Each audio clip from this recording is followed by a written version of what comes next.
dari beliau. Assalamualaikum warahmatullahi wabarakatuh.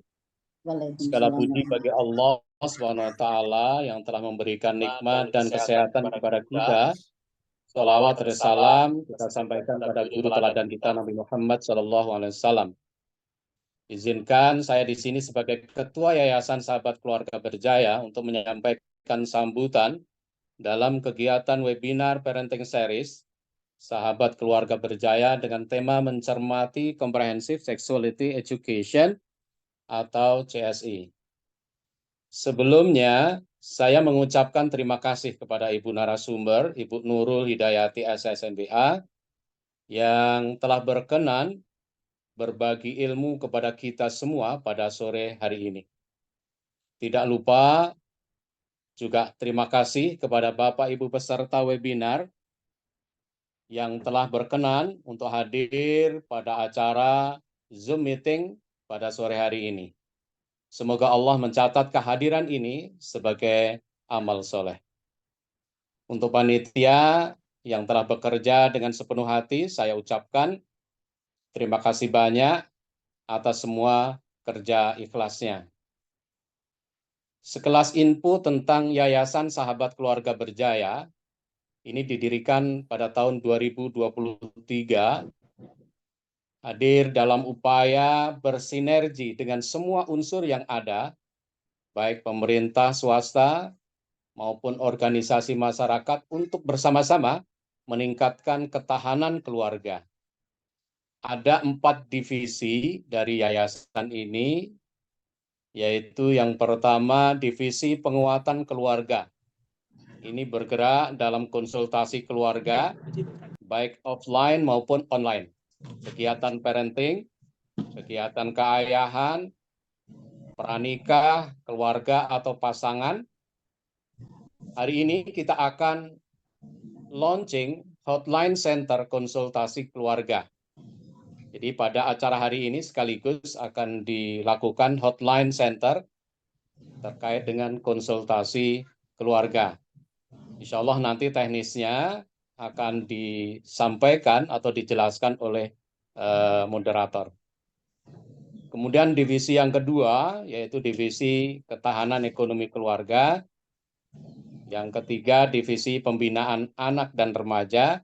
Dan yang keempat, divisi keperempuanan.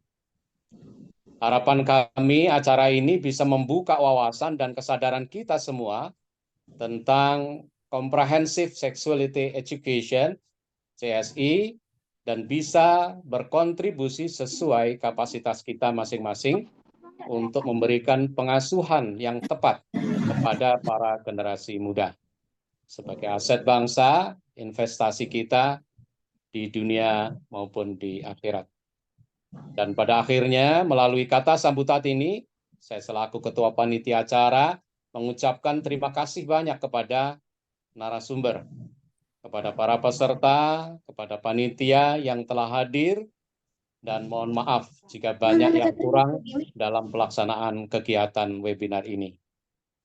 Izinkan saya menutup sambutan ini dengan sebuah pantun. Biarkan kayu menjadi abu, abunya putih bagaikan susu. Selamat menyimak kepada Bapak dan Ibu. Tetap semangat, karena materinya akan sangat seru. Demikian sambutan saya. Allahu a'fiq ila aqwamit thoriq. Wassalamualaikum warahmatullahi wabarakatuh. Terima kasih. Waalaikumsalam warahmatullahi wabarakatuh. Ya baik, terima kasih atas sambutannya kepada Pak Tarmadi. Selanjutnya yaitu ke acara inti kita. Saya serahkan kepada moderator acara kita pada sore hari ini. Ya, saya bacakan CV-nya terlebih dahulu. Moderator kita pada sore hari ini adalah Bu Intan Islamia MSC, alamat di Labuhan Ratu, Bandar Lampung.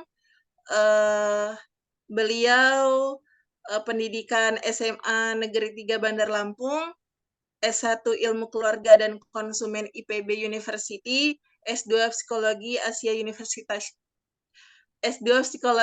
University Taiwan. Insyaallah ya.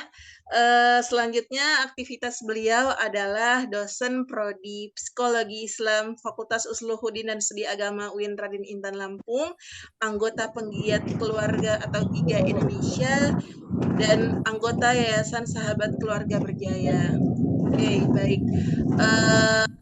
Saya serahkan ke moderator langsung kepada Mbak Intan, dipersilakan. Silakan, Mbak. Baik, terima kasih Mbak Rina. Bismillahirrahmanirrahim. Assalamualaikum warahmatullahi wabarakatuh. Selamat sore Bapak Ibu. Waalaikumsalam warahmatullahi wabarakatuh. Saya izin melanjutkan amanah dari Mbak Rina selaku moderator pada kegiatan sore hari ini.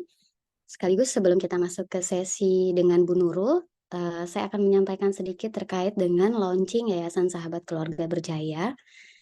Nah, kita saat ini alhamdulillahirrahmanirrahim sudah ada hotline center konsultasi keluarga. Jadi ini berlaku untuk seluruh area ya Bapak Ibu ya, nasional insya Allah. Di sini ada nomornya, yaitu bisa dikontak di 081 2222 05992. Adapun nanti Bapak Ibu apabila memiliki hal-hal yang perlu didiskusikan terkait dengan keluarga, bisa dikonsultasikan ke hotline center ini, dan nanti insya Allah akan ada para konselor yang akan bersedia untuk memberikan menjadi teman diskusi ataupun untuk sharing gitu ya Bapak Ibu ya, terkait dengan konsultasi keluarga. Kemudian yayasan ini juga sudah mempunyai alamat Instagram, nomor hotline center juga bisa diakses di sana nanti di Sahabat Keluarga Berjaya. Monggo di save Bapak Ibu. Terima kasih. Baik, saya izin melanjutkan ke materi pada hari ini akan disampaikan oleh Ibu Nurul. Sebentar, saya izin share screen.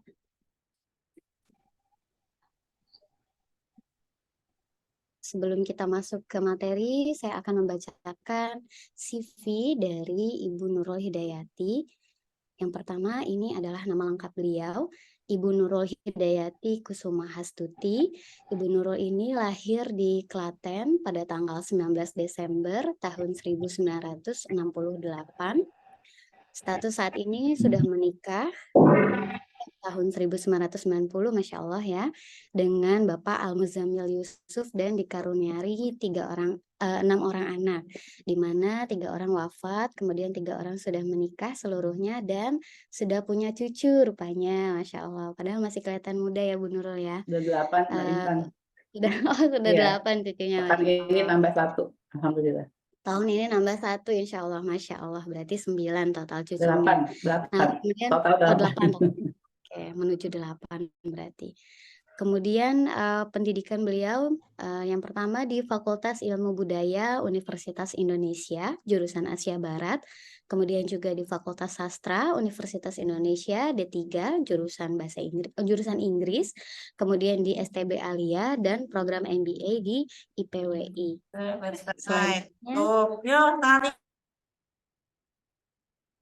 Nah, selanjutnya ini aktivitas beliau, Masya Allah ya Bapak Ibu ya. Nah, ini juga saya ingat fotonya, ini kayaknya saya pernah bersama deh.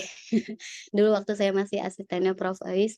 Nah, beliau ini pertama adalah sebagai ibu rumah tangga, manajer keluarga, kemudian co-founder dan sekretaris jenderal Aliansi Cinta Keluarga Indonesia atau disingkat dengan AILA Indonesia. Beliau juga sempat menjabat sebagai Ketua PP Salimah periode 2010 sampai 2015, Sekretaris Dewan Pertimbangan Salimah Pusat, Presidium BMIWI tahun 2023 sampai dengan 2028. Selanjutnya adalah Komisaris Utama Salimah Food, Konselor Keluarga. Oh, Masya Allah ya, ternyata konselor keluarga juga di AILA Care, trainer keorganisasian dan kepemimpinan muslimah, serta anggota Komisi Bina Keluarga Sakinah. Masya Allah Bapak Ibu, berikut adalah CV narasumber kita pada sore hari ini. Kemudian sebelum kita masuk mungkin kita sapa dulu Bu Nurul. Apa kabarnya Ibu Nurul? Alhamdulillah Mbak Intan. Alhamdulillah, luar biasa, Masya Allah. Baik Bapak Ibu, semoga kita semua sudah menyiapkan diri ya. Insya Allah kita segera menyambut Bu Nurul selaku narasumber. Kepada Bu Nurul untuk materinya kami persilakan. Baik, terima kasih Mbak Intan. Bismillahirrahmanirrahim. Assalamualaikum warahmatullahi wabarakatuh. Waalaikumsalam warahmatullahi Alhamdulillahirabbil alamin. Alhamdulillahilladzi hadana li hadza wa ma kunna linahtadiya laula an hadanallah. Asyhadu an la ilaha illallah wa asyhadu anna Muhammadan abduhu wa rasuluhu la nabiyya ba'dah. Allahumma shalli wa sallim wa barik ala sayyidina Muhammad wa ala alihi wa ashabihi wa man tabi'ahum bi ihsanin ila yaumiddin. Qala Allah ta'ala fil Qur'anil azim, a'udzu billahi minasyaitonir rajim. Bismillahirrahmanirrahim. Walutan idh qala liqaumihi atatuna al-fahishata ma sabaqakum biha min ahadin minal alamin. Innakum latatuna rijala syahwatan min dunin nisa bal antum qaumun musrifun. Wa ma kana jawaba qaumihi illa an qalu akhrijuhum min qaryatikum innahum unasun yatatahharun. Fa anjaynahu ahlahu illa imra'atahu kanat minal ghabirin wa amtarna 'alaihim matara fanzur kaifa kana 'aqibatul mujrimin. Shadaqallahul azim wa amma ba'du. Alhamdulillah, puji syukur kehadirat Allah Subhanahu wa taala yang mempertemukan kita di majlis yang mudah-mudahan penuh barokah, bermanfaat ya, dan juga menjadi solusi bagi permasalahan dunia saat ini ya. Bapak Ibu yang dirahmati Allah, wabil khusus kepada Mbak Intan moderator ya. Sabtu lalu saya belajar sama beliau nih. Kalau ilmunya nih beliau nih ilmu keluarga yang secara akademis ya belajar. Kalau saya tuh cuma aktivis jalanan aja yang peduli terhadap permasalahan keluarga ya, belajar sana sini dan sedikit sharing ya. Nanti mungkin kita bisa saling memberi masukan ya. Satu hal yang sangat memprihatinkan kita pada hari ini adalah bagaimana kita menghadapi sebuah gerakan LGBT internasional global ya, yang mungkin tidak semua orang memahami, tapi kita melihat keberadaan mereka itu sangat terasa ya, nggak terlihat tapi terasa. Saya coba share screen dulu.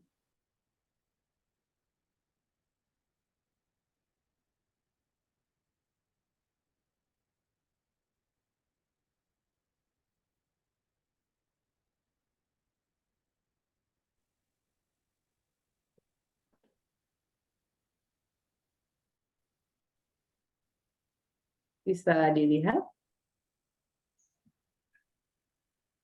Sudah jelas ya? Iya. Sudah. Bagi siapa saja yang menginginkan kekokohan ketahanan keluarga yang ada, ya baik kita sebagai bangsa Indonesia maupun dimanapun kemanusiaan berada, tentu hal-hal yang merusak itu menjadi keprihatinan kita. Kalau bisa saya ambil contoh misalnya di Indonesia itu banyak hal yang dikatakan oleh Kementerian Pertahanan itu menjadi proxy war ya, sebagai perang tanpa senjata gitu. Di antaranya misalnya bagaimana bandar narkoba ya, 49 bandar narkoba internasional itu beroperasi di Indonesia di seluruh desa, kota, desa, tidak ada satu kecamatan pun yang tidak beroperasinya bandar narkoba itu. Ditengarai oleh BNN ada 49 bandar narkoba internasional. Dan dikatakan ini oleh Kementerian Pertahanan sebagai bentuk proxy war karena hari ini ya 4,8 juta penduduk Indonesia terpapar narkotika. Dan bagaimana pemerintah menghadapi permasalahan ini ya, mereka sangat serius, mereka membuat undang-undangnya yang melarang dan menghukum para pengedar maupun para pelaku ya, maupun korban itu sendiri, tapi juga mereka direhabilitasi oleh pemerintah ya.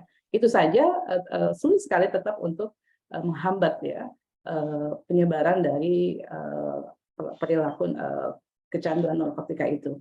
Apalagi ya masalah LGBT ini, kalau dibandingkan dengan masalah narkoba itu luar biasa ya. Narkoba itu kayaknya udah enak, udah ada hukumnya, udah ada pemerintah wajib merehabilitasi gitu ya. Tapi kalau LGBT ini itu satu hal yang sangat sulit ya.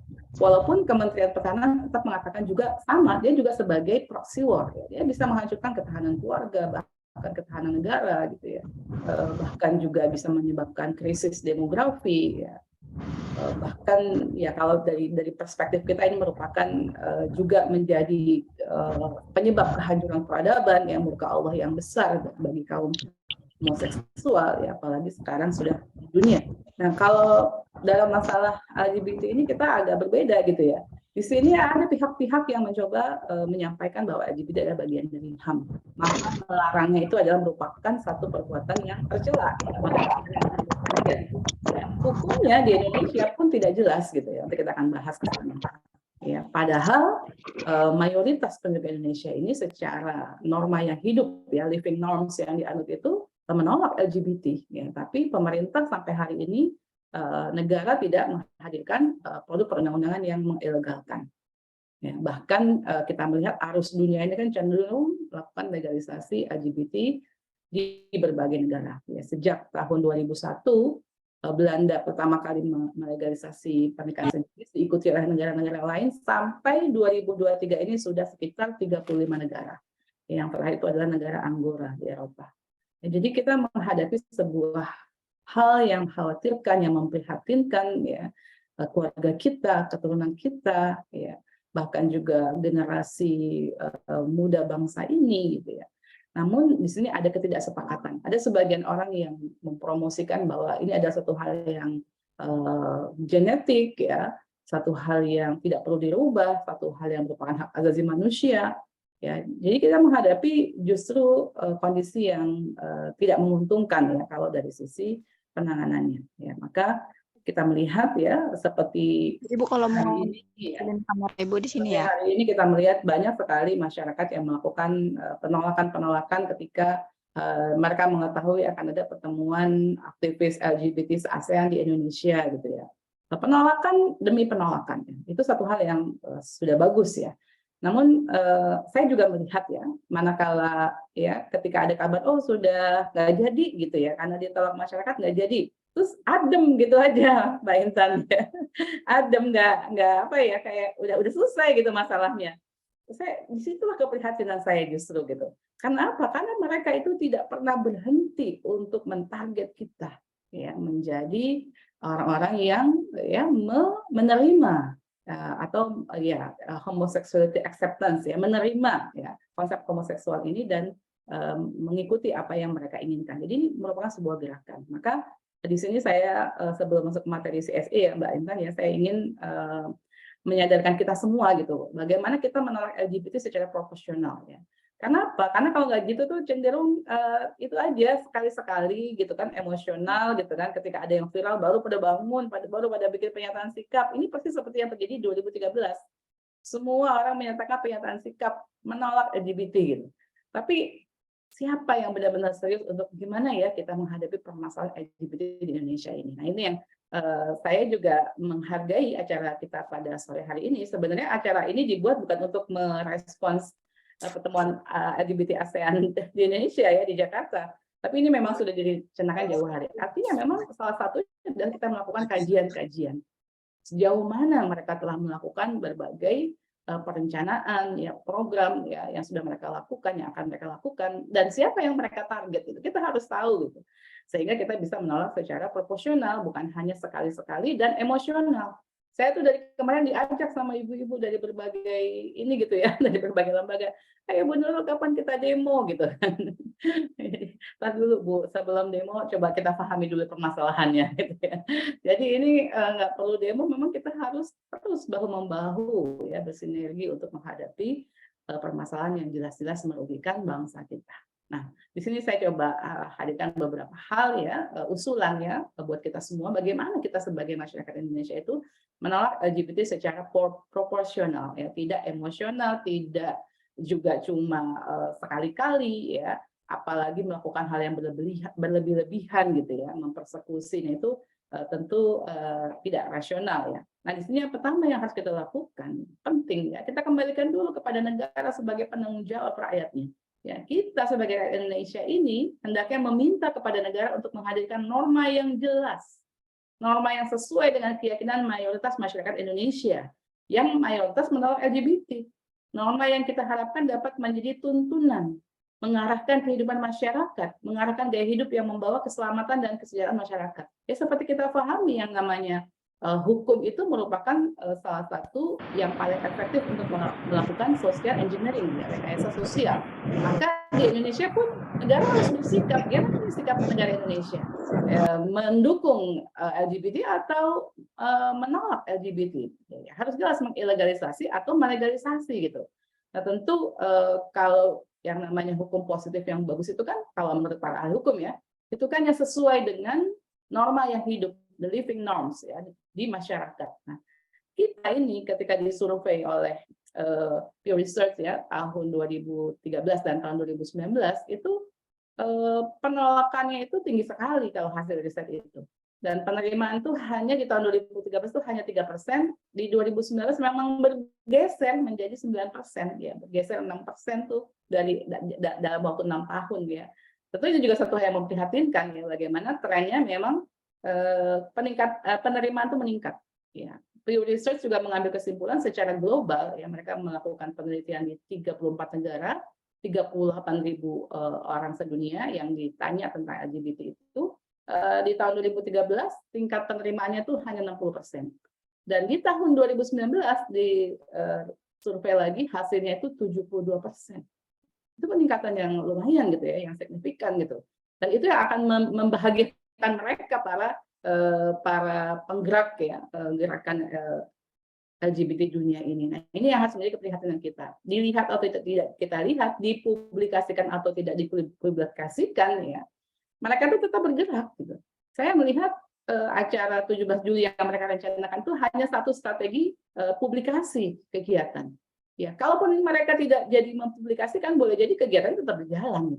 Ya, seperti yang kalau kita lihat dari dokumen-dokumen yang ada ya, bagaimana mereka bergerak sedemikian rupa, bahkan kita sebagai orang Indonesia tuh harusnya malu ya. Kenapa?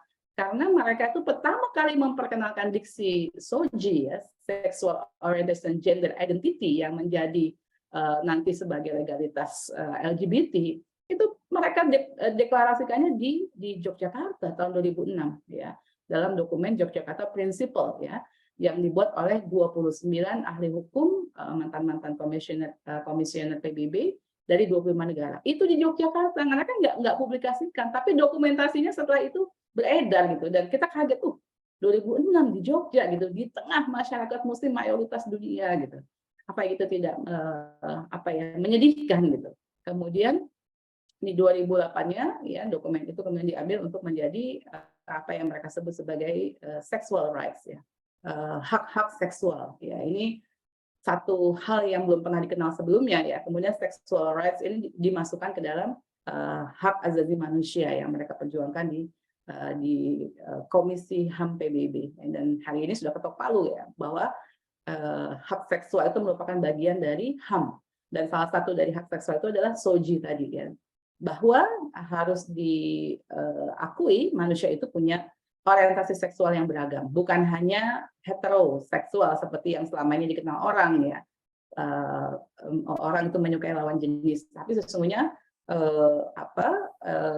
orientasi seksual itu bisa sejenis, bisa lawan jenis ya, bisa dua-duanya gitu ya. Dan juga mereka mulai memperkenalkan gender identity, identitas gender dan gender expression ya, ekspresi gender ya, bahwa manusia itu menjadi ya, kalau seseorang itu memilih untuk menjadi perempuan bukan berarti dia itu memiliki alat kelamin perempuan gitu ya. Alat kelamin itu hanya kebiasaan saja. Anak-anak yang lahir dengan alat kelamin laki-laki disebut laki-laki, itu hanya kebiasaan. Sesungguhnya manusia itu punya hak seksual dalam dirinya, ini menurut mereka ya, untuk menentukan dia itu identitas sendiri apa, tidak tergantung pada alat kelamin. Jadi ini merupakan satu hal yang sedang diperkenalkan oleh mereka di seluruh dunia. Nah, kita tentu sebagai rakyat Indonesia, kita paham betul ya bagaimana tingkat pendidikan masyarakat Indonesia yang mayoritas ya masih rendah gitu ya. Mereka membutuhkan sekali perlindungan dari negara. Bagaimana negara melindungi? Yaitu dengan menghadirkan produk hukum yang memang mau dibawa kemana masyarakat Indonesia. Apakah akan dibiarkan ya mengikuti tren dunia yang kacau balau ini ya, karena mereka trennya kan melegalisasi LGBT di seluruh dunia, atau kita ingin melindungi rakyat kita.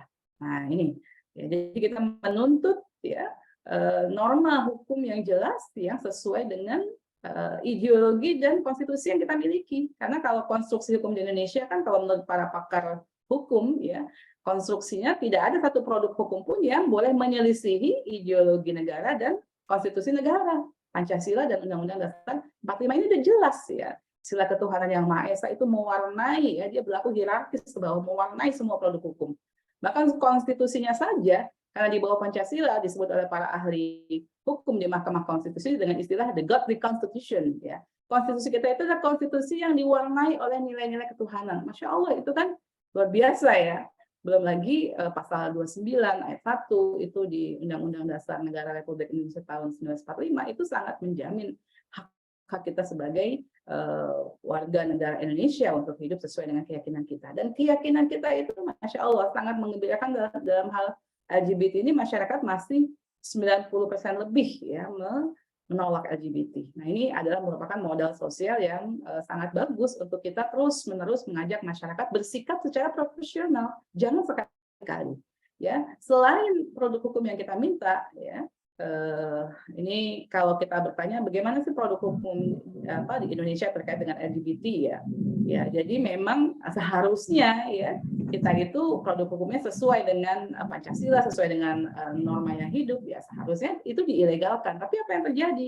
Kalau di KUHP, ini kan ada di KUHP ya, di KUHP yang lama itu ada di pasal 292. Nah, itulah yang membuat kami ya menginisiasi judicial review di antaranya pasal 292 dan juga bekerja sama dengan berbagai pihak termasuk Ibu Profesor Ais nih, dosennya Mbak Intan ya di IPB.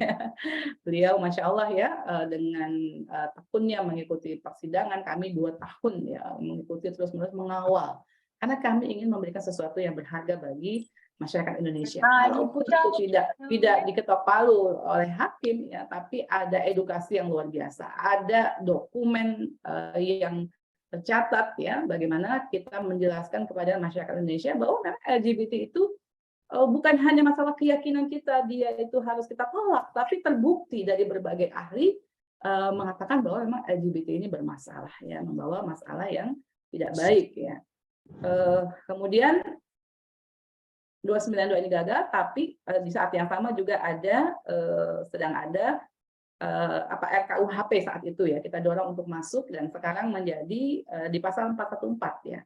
Di tahun 2023 ini pada tanggal 2 Januari yang lalu telah dicabut ya ketentuan KUHP yang lama dan disahkan yang baru walaupun berlakunya 2 tahun yang akan datang. Itu Undang-Undang Nomor 1 tahun 2023. Ya, nah, di sini memang belum ideal, tapi sudah ada pergerakan sedikit ya. Kalau di 292 itu pencabulan sesama jenis kepada anak di bawah umur.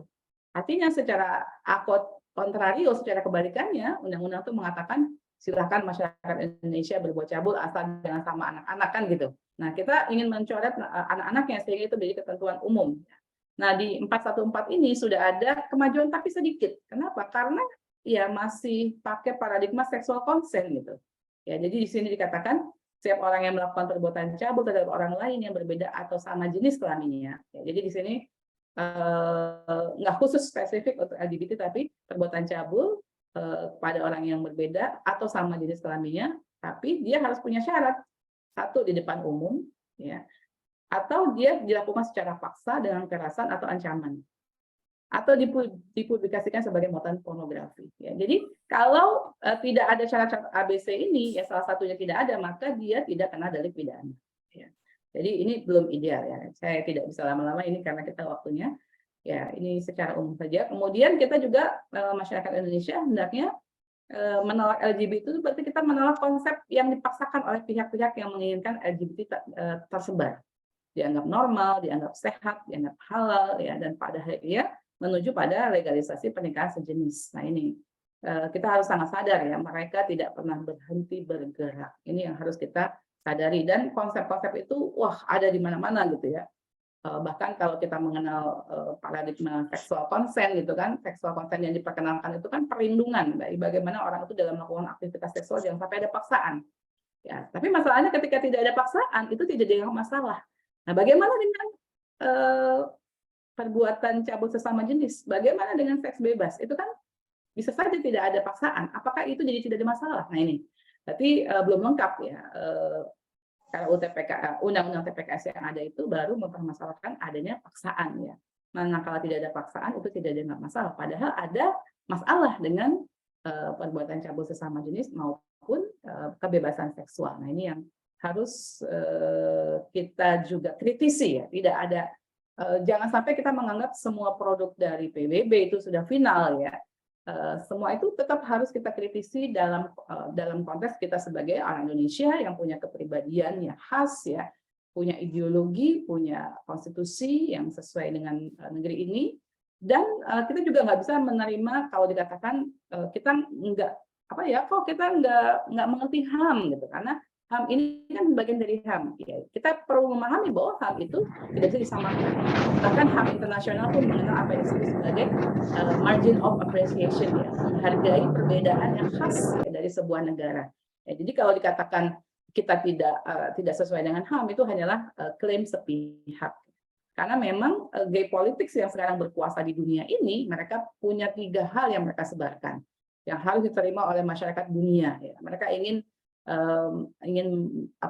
kita itu menyetujui bahwa secara biologis homoseksual itu suatu hal yang genetik ya. Jadi mereka katakan sebagai kodrat gitu ya. Nanti dari pihak agama mereka mendorong supaya dikatakan bagian dari fitrah gitu.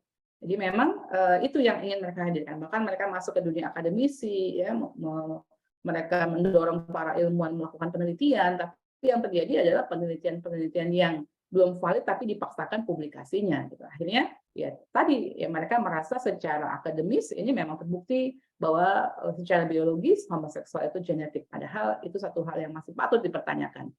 Kemudian secara psikologis mereka menginginkan homoseksual itu dianggap tidak dapat disembuhkan ya. Maka seperti negara Australia itu kan bukan cuma melegalisasi LGBT tapi mereka sudah mengilegalisasi orang-orang homofobia ya, diantaranya yang berusaha untuk mengembalikan seseorang itu kembali kepada fitrahnya. Ya.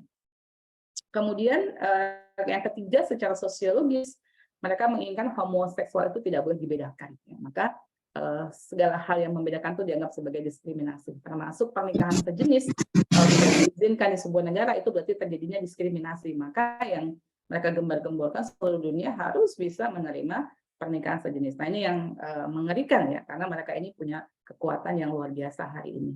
Nah termasuk ini kalau di Indonesia nanti ketemu buku ini, saya tempo hari ketemunya di Gramedia tahun 2011, tapi sekarang udah nggak ada. Buku ini udah nggak ada ya. Ini buku yang sangat liberal ya. Isinya ya seperti memberikan legalisasi dari agama Islam gitu, bahwa LGBT itu hal yang halal, tidak haram ya. Padahal jumhur ulama ya 1000 tahun lebih ya itu memutuskan bahwa homoseksual adalah haram. Jelas ayat-ayat tadi yang saya baca, jelas hadis Rasulullah yang melaknat perbuatan kaum Nabi Lut ya. Juga kita ada fatwa MUI tahun 2014 itu jelas-jelas mengharamkan. Nah ini buku ini seperti merayu umat Islam untuk kemudian mengambil kesimpulan bahwa pikir-pikir dulu ternyata homoseksual itu halal loh gitu ya. Di dalam buku ini ya, mengerikan sekali.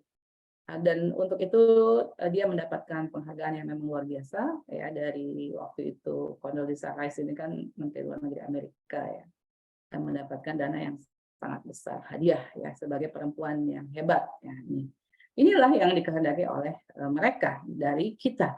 Jadi memang dianggap musuh terbesar itu kan kaum beragama, maka harus ada orang dari kalangan kaum beragama itu yang mengatakan bahwa oh ternyata homoseksual itu setelah ditilik ya, setelah ditafsir ulang ternyata itu halal. Nah ini yang sangat mengerikan.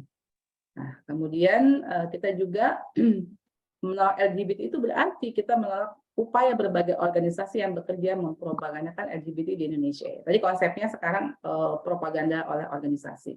Ya karena memang jelas gerakan LGBT merupakan gerakan internasional yang sistematis, terencana, dan dengan pendanaan yang besar ya. Ini tempo hari 2013 itu kan peer support network di kampus-kampus ya sudah mulai berdiri dan mendorong ya anak-anak mahasiswa yang LGBT itu untuk melelah. Melela itu terjemahan dari coming out. Ini diksi baru yang artinya mendorong orang-orang LGBT itu untuk tidak malu-malu memproklamirkan dirinya bahwa mereka adalah LGBT. dan dihadirkan tokoh-tokoh LGBT yang dianggap berprestasi, ya, bisnisnya sukses ya. Ini di 2013 ya, sebelum terjadi gelombang penolakan besar-besaran dari masyarakat Indonesia. Kemudian yang membuktikan bahwa mereka terus bergerak adalah tadi ya, bergeraknya legalisasi pernikahan sejenis dari berbagai negara. Dari Belanda tahun 2001 ya, diikuti oleh negara-negara maju ya, di Kanada ya, Inggris ya, Prancis, Amerika, Australia, Jerman ya. Ini semua akhirnya sampai kalau kita pisahkan Inggris itu menjadi 3 negara sampai jumlahnya 35 total. Ya, jadi bergerak ya. Di Belanda 2001, Amerika misalnya 2015 ya. Australia 2017. Jadi memang dunia berubah. Nah, ini adalah bukti ya. Jadi kalau kita bereaksi ya terhadap gerakan LGBT ini hanya sekali-sekali ya, ini adalah langkah yang kalah sekali. Sementara mereka bekerja setiap saat ya, dengan dana yang luar biasa, jaringan yang luar biasa, dan bukti bahwa mereka bergerak ya. Ini adalah bukti, salah satunya adalah bagaimana legalisasi ini terus bergerak dari hanya 1 negara menjadi 35 negara. Dan Indonesia itu tentu sangat menarik buat mereka, sebab disinilah Muslim terbesar di dunia yang mayoritasnya menolak ya. Biasanya kan mereka itu akan menaruh itu sebagai challenge ya, challenging yang utama buat mereka. Ya, maka kita harus sangat sadar ya, jangan hanya bereaksi tapi merespons secara proporsional ya. Kalau tidak ya, maka yang akan menjadi korban adalah kita sendiri ya. Keturunan kita, naudzubillah min dzalik, masyarakat kita, naudzubillah min dzalik. Kita lakukan ini semua dalam rangka kita menjaga bangsa ini dari satu keburukan yang sangat besar. Ya, ini beberapa organisasi mereka ya, organisasi internasionalnya itu ILGA ya. Ini aja tahun 78 sudah berdiri ya. Ini juga dialog ya, Belia, ini laporannya di tahun 2013. Ini kegiatannya kita nggak tahu karena tidak dipublikasikan, tapi laporannya ini mereka publikasikan di yang kemudian kita download ini ya. Jelas sekali bagaimana mereka mencoba mengembangkan kapasitas organisasi pendukung LGBT untuk bisa ya melakukan promosi di Indonesia. Jadi dari laporan sini dikatakan ada 119 organisasi LGBT di 28 provinsi di Indonesia di tahun 2013 ya. Dan setelah ini tuh ada dana yang turun yang waktu itu dibilang dana siluman, entah dari mana, tidak lewat dana UNDP, tapi masuknya nggak lewat APBN ya, bermiliar-miliar ya, dan itu tidak jelas kemana. Ya ditengarai ya turunnya ke organisasi-organisasi ini. Ya. Terus kemudian juga penerimaan, ini menarik ya tadi saya katakan ya, di 2013 itu secara masyarakat dunia itu 60% yang menerima, di 2019 sudah meningkat menjadi 72%. Indonesia yang menerima itu awalnya hanya 3%, sekarang sudah 9%. Jadi bergerak ya. Ya, artinya mereka berhasil untuk merubah persepsi dunia untuk lebih menerima homoseksual, dan tentu ini sangat merugikan buat kita. Ya, belum lagi ini promosi yang jelas-jelas ya, tadi yang Yogyakarta Principle 2006 ya, kemudian juga menolak LGBT berarti kita sebagai anggota masyarakat hendaknya bersinergi dalam menghadapi permasalahan bersama bangsa kita. Nah ini jadi sinergi antar lembaga. Hendaknya kita aktif untuk mendukung berbagai upaya untuk mencegah dan menghadapi serangan proxy war ini. Ya, masyarakat ya harus mendapatkan edukasi dan sosialisasi akan bahaya gerakan LGBT dan upaya mencegah kejahatan seksual. Jadi ada banyak sekali bab-bab yang harus kita lakukan A sampai Z ya. Dari memahami gerakannya, memahami bagaimana menyebarnya mereka, memahami juga bagaimana pengaruhnya kepada orang-orang terdekat kita ya. Hari ini kita berada di era digital, ini juga satu hal yang sangat membuat kita cemas ya. Karena anak-anak native digital itu begitu akrab dengan dunia digital, sementara kita orang tua banyak kan migran digital ya, yang bermigrasi ke dunia digital yang banyak yang tidak terlalu canggih ya, memahami bagaimana dunia digital ini bekerja ya dengan berbagai teknologinya. Nah ini banyak yang harus bisa kita sinergikan. Hari ini salah satunya ya bagaimana yayasannya Bu Rika ini mengundang saya untuk menyampaikan edukasi ini gitu ya. Dan saya juga terus belajar ya, dan Masya Allah banyak yang harus kita lakukan ya. Kemudian juga kita harus tahu bagaimana mencegah terjadinya kejahatan seksual yang hari ini sangat memprihatinkan. Nah, kalau dulu kita prihatinnya sama anak perempuan, sekarang ternyata dari penelitian hasilnya itu anak laki-laki lebih banyak menjadi korban kejahatan seksual. Nah, ini banyak sekali bab-bab dari berbagai edukasi yang bisa kita lakukan. Ya, kemudian juga menolak LGBT berarti kita bersungguh-sungguh memfungsikan keluarga kita agar bisa berperan optimal dalam mengasah potensi dan kepribadian anak, mengasihi jiwa anak, dan mengasuh mereka dengan pola asuh terbaik. Ya, dengan asuh ini minimal fungsi keluarga yang perlu kita ketahui ya, sehingga anak memiliki kekuatan jiwa dalam menghadapi beraneka kejahatan zaman yang mereka temui di lingkungan. Ya, jadi memang seperti memberikan imunisasi bagi anak-anak agar mereka itu kebal terhadap berbagai kejahatan zaman. Dan ini adalah fungsi keluarga yang harus kita jalankan. Dan di atas semuanya ya, kita berharap kepada Allah, semoga Allah melindungi kita, melindungi keturunan kita, melindungi bangsa ini ya dari kejahatan zaman yang luar biasa. Nah, ini cara-cara yang perlu kita lakukan ya, sehingga kita juga perlu belajar dengan tokoh-tokoh yang begitu lugas ya dalam menolak LGBT ini saya ambil ya di tahun 2015 ketika Obama datang ke Kenya. Ini Uhuru Kenyatta, presiden Kenya. Itu di depan wartawan internasional ya di forum ini, ketika ditanya oleh wartawan, bagaimana sikap Anda terhadap LGBT? Dia mengatakan bahwa kami dengan Amerika itu banyak bekerja sama, tapi dalam isu LGBT, this is not our issue. Ya, dengan tegas. Ya. Nah, di sini ya dibutuhkan ya, kita memiliki pemimpin-pemimpin yang tegas, yang bisa melindungi rakyatnya. Ya, seperti kita hari ini belajar dengan Uhuru Kenyatta, ya, walaupun dia orang Afrika mungkin sering diremehkan, tapi ternyata berhadapan dengan Amerika pun punya ketegasan yang luar biasa. Bisa dilihat ya di CNN, ini forumnya ketika Uhuru Kenyatta menyatakan hal tersebut. Dan juga kita belajar kemarin dari negara mungil, ya, Qatar yang menyelenggarakan World Cup. Itu sebuah event yang sangat bergengsi dan biasa dipakai oleh komunitas LGBT untuk mensosialisasikan dan mempromosikan membawa bendera-bendera LGBT di tengah perhelatan sepak bola yang banyak sekali ditonton oleh manusia di seluruh dunia. Nah, di sini negara Qatar itu begitu elegan ya dalam bersikap ya, dia bilang strict, tidak memperbolehkan seks bebas, tidak memperbolehkan promosi LGBT, tidak memperbolehkan minuman keras ya.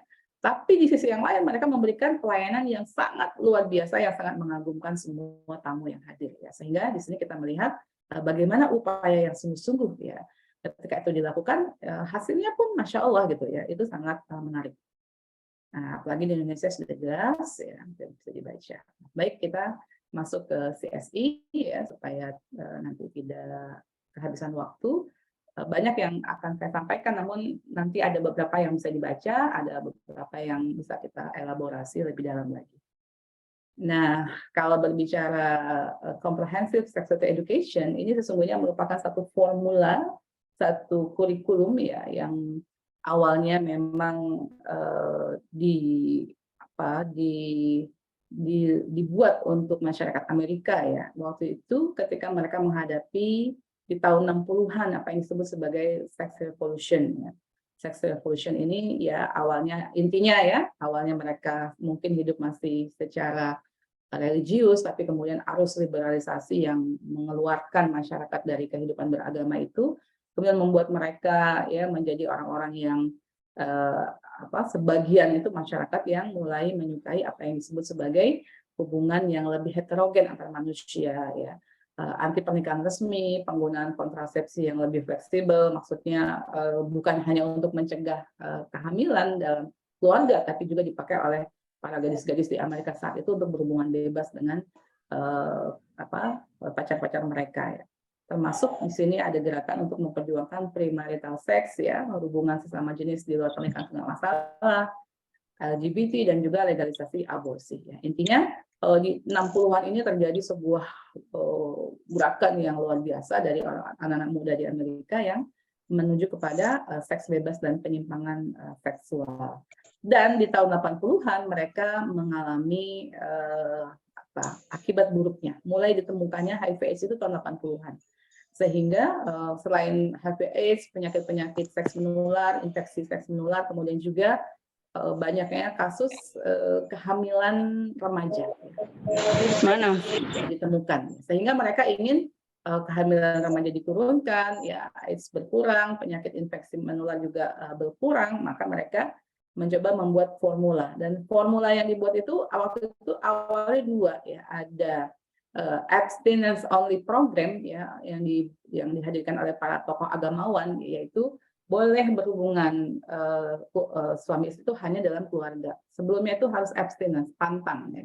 Tapi juga dari kalangan liberal mereka mengajukan apa yang disebut sebagai comprehensive sexuality education. Jadi memang awalnya comprehensive sexuality education itu untuk tadi menurunkan HIV/AIDS, mencegah kehamilan remaja gitu ya.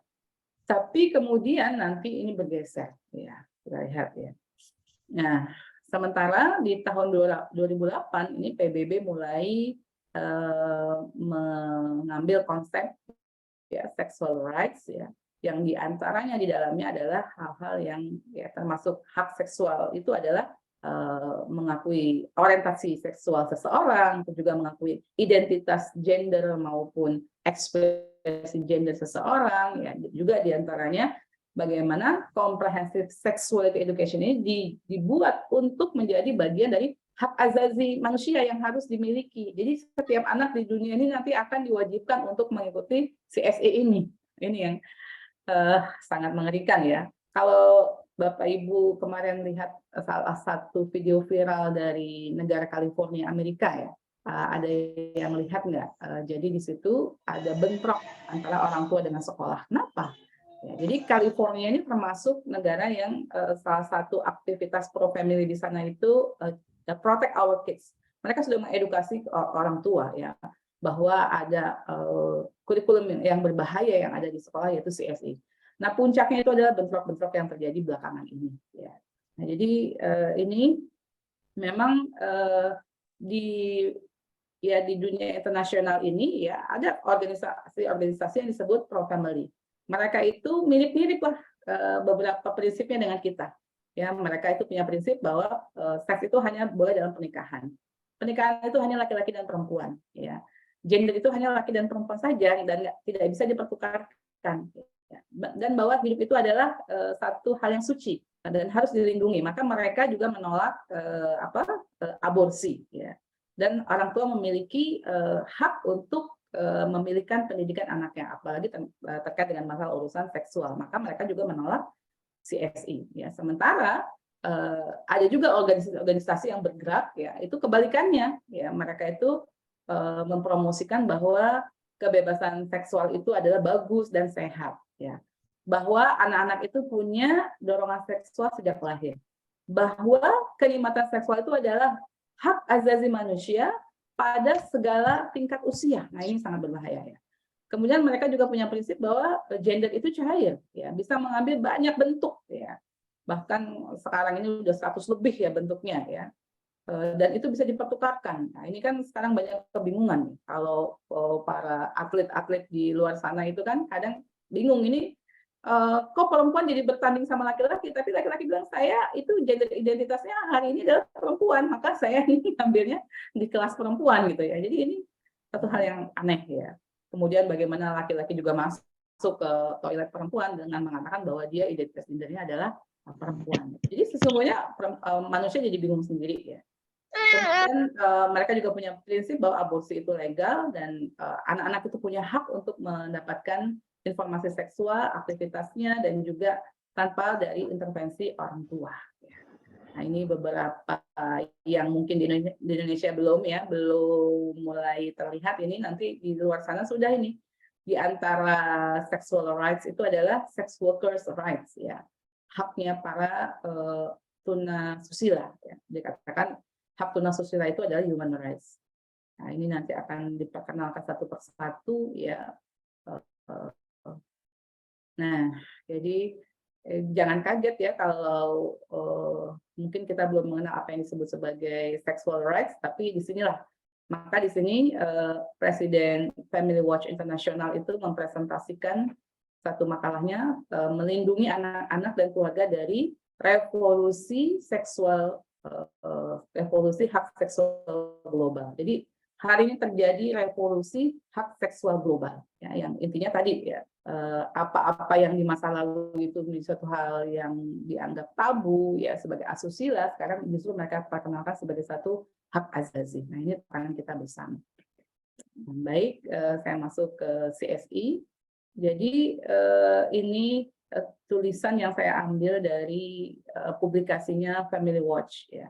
Mereka mengangkat di sini tentang filosofi yang mendasari CSI. Kenapa sih CSI itu kok begitu? Filosofinya apa di balik ini semua? Ya, dikatakan bahwa filosofinya adalah bahwa anak-anak secara alami itu memiliki dorongan seksual sejak lahir.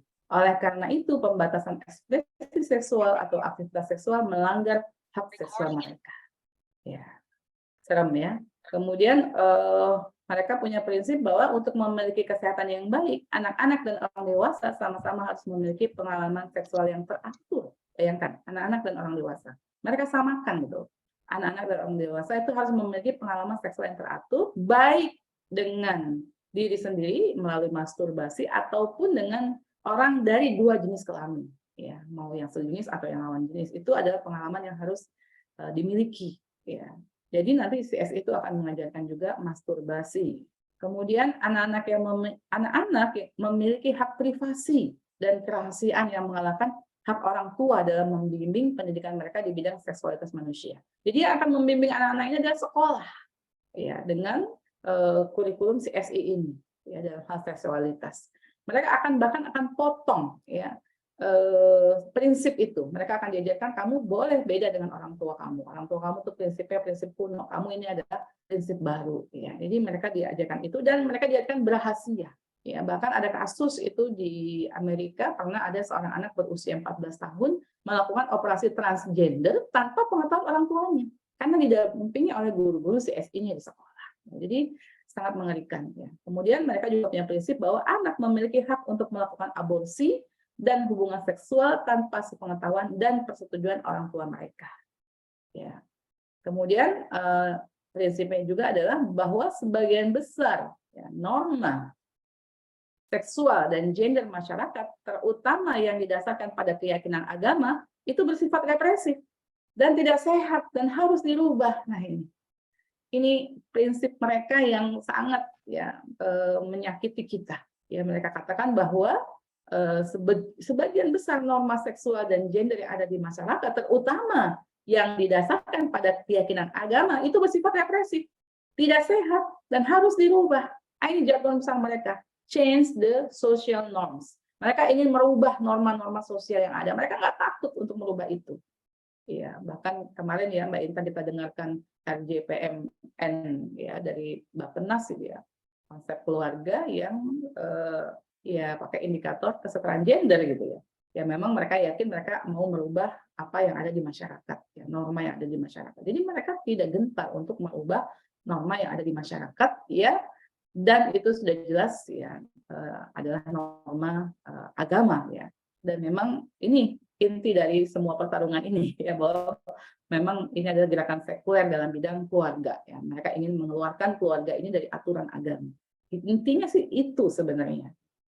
Kemudian anak-anak memiliki hak untuk bereksperimen dengan identitas dan orientasi seksual yang beragam. Jadi mereka punya hak untuk bereksperimen. Kan nggak heran kalau nanti kita lihat bagaimana anak-anak laki-laki itu diajarin berdandan ala-ala bencong gitu ya. Terus disuruh merasakan kamu nyaman nggak dengan dandanan seperti ini. Kalau kamu nyaman berarti kamu itu perempuan yang berada di tubuh laki-laki. Itu seperti itu cara-cara mereka mengajarkan. Ya, jadi memang anak-anak itu menurut mereka memiliki hak untuk bereksperimen dengan identitas dan orientasi yang beragam dan perilaku yang terkait dengan mereka untuk mengembangkan seksualitas yang sehat. Bahasanya sudah dibolak-balik ya. Sehat itu berarti seperti ini ya. Nah, kemudian mereka juga menyasar remaja. Jadi dari kan anak remaja. Jadi memang ini yang ditakutkan oleh banyak aktivis keluarga internasional ya, bagaimana CSI ini targetnya itu adalah anak. Bahkan kemarin mungkin ada yang sempat buka di WA, ada viral itu ya video Pride Karnaval ya, mereka melakukan kayak semacam karnaval setiap bulan Juni ya. Kaum LGBT ini melakukan karnaval, turun ke jalan ya, menunjukkan identitas mereka ya. Nah, yang terakhir itu saya lihat Itu serem banget, mereka semua berteriak, kami datang untuk anak, kami datang untuk anak. Jadi mereka seperti menarget anak-anak itu sebagai apa yang akan mereka jadikan sebagai orang-orang baru yang memiliki pemahaman dan keyakinan dan perilaku yang baru. Nah ini sih prinsip mereka katakan remaja, anak-anak kan berarti ya harus diaktifkan untuk memerangi homofobia, transfobia, heteroseksisme, dan mengadvokasi hak-hak seksual mereka. Ya. Sedih ya. Kemudian remaja harus dilibatkan dalam menyusun dan mengimplementasikan program-program CSI. Anak-anak di bawah hak kesehatan dan pendidikan yang diakui internasional memiliki hak atas semua informasi seksual tanpa sensor dan tanpa persetujuan orang tua. Nah ini beberapa filosofi yang mendasari CSI ya, yang disampaikan oleh Family Watch. Apa itu Family Watch? Ya, mereka adalah satu organisasi pro family ya, pro keluarga yang prinsip-prinsipnya itu banyak sama dengan kita karena ini turunan dari kelompok Nasrani ya yang sama-sama dengan kita itu agama Samawi yang masih memegang prinsip-prinsip berkeluarga yang sesuai dengan agama. Nah, ini mereka melakukan banyak penelitian ya, tidak ada salahnya kita juga berkoneksi dengan mereka ya, memanfaatkan kajian-kajian mereka gitu ya untuk membuktikan bahwa isu tolak LGBT ini bukan isunya kadrun gitu ya, ini isunya semua masyarakat dunia yang masih berpegang pada nilai-nilai agama gitu ya. Jadi dari kalangan Muslim ya, karena di sini banyak kan Muslim, tapi kalau di luar ya di Amerika itu banyak kelompok gereja, ya di Afrika itu banyak ya kelompok gereja yang menolak LGBT. Baik, CSI kalau menurut UNESCO ya ini merupakan ya mereka memiliki definisi yang sepertinya baik-baik saja ya. Pendidikan seksual komprehensif adalah proses belajar mengajar berbasis kurikulum tentang seksualitas ditinjau dari aspek pengetahuan, emosi, fisik dan sosial ya. Tapi kalau kita lihat bagaimana definisi yang dibuat oleh Family Watch ya, ini yang lebih objektif ya. Mereka katakan bahwa CSI itu adalah pendidikan seks berdasarkan pendekatan yang radikal, ya grafis ya, sangat kalau bahasa kita tuh grafis itu apa ya? Kalau bahasa kita tuh vulgar ya, vulgar. Kemudian hak-hak seksual dan kenikmatan yang mendorong aktivitas seksual anak. Ya. Jadi mereka memperkenalkan tadi sexual rights, hak seksual, dan kenikmatan yang mendorong aktivitas seksual anak. Jadi dikatakan CSI ini adalah satu hal yang sexualized children, ya, mengaktifkan anak dalam masalah seksual justru gitu ya, mempromosikan seks bebas ya, promiscuity ya, mempromosikan aborsi dan juga mempromosikan hak-hak LGBT ya, itu sebagai harga dari kesehatan seksual. Nah, ini definisi yang dibuat oleh Family Watch International ya. Kemudian juga dikatakan bahwa CSI adalah alat utama yang digunakan untuk memajukan agenda hak seksual global dan dirancang untuk mengubah semua norma tradisional yang hidup di tengah masyarakat terkait seksualitas dan gender dengan cara mengubah persepsi anak. Ya, jadi memang mereka mentarget anak untuk berubah ya. Jadi merubah orang tua mungkin nggak mudah, tapi langsung shortcut ke anak. Ya. Dan yang juga memprihatinkan bahwa ini merupakan konsep ya yang sudah diperkenalkan ya sebagai bagian dari Education 2030 ya, sini. Yang masuk dalam konsep di dalamnya ini, mereka ini sudah dimasukkan dalam salah satu poin SDGs ya, pendidikan yang inklusif ya, yaitu 2030 termasuk CSI.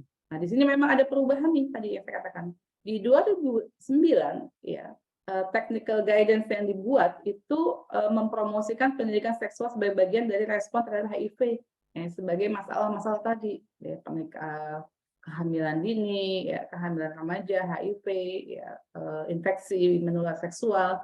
Tapi di 2018 itu sudah ada pergeseran ya dalam waktu 9 tahun ini.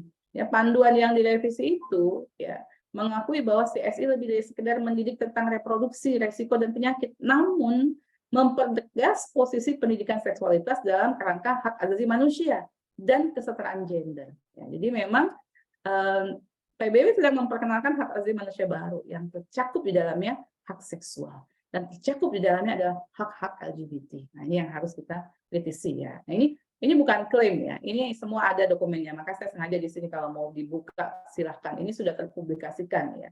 Cuma tinggal di Indonesia itu memang tidak terlalu di-highlight ya.